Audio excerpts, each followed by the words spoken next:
Does the phrase H.R. 1592 mean anything to you? The bill, H.R. 1592, would expand the federal hate crimes law to include sexual orientation, gender identity, and gender. Some conservative Christian leaders this week even have mounted a big campaign to try to influence the Senate as they consider the bill. They believe, that is, these Christian leaders, that the bill might preclude them from speaking out from the pulpit and otherwise criticizing homosexuality. They're afraid they could be arrested for fostering hate crimes. Well, with that introduction, let's look at what the public says about all of this.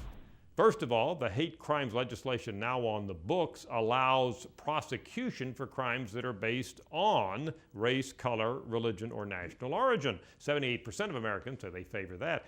We went on and said, what about an expansion of the hate crime law at the federal level, which would include gender, sexual orientation, or gender identity? Asked in that fashion, a 68% majority of Americans, that's 2/3, said they would favor its expansion. We did break this down to look more specifically at Republicans as opposed to independents and Democrats.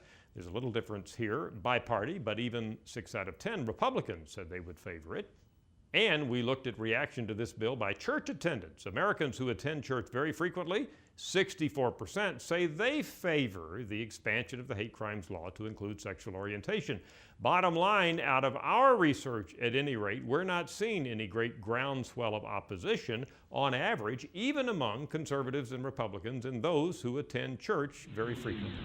Coming up on the Daily Briefing, we'll look at updated numbers on consumer confidence. I'm Dr. Frank Newport, editor-in-chief of the Gallup poll with Democracy on Demand. Take the Daily Briefing with you. Search for Gallup at the iTunes Music Store.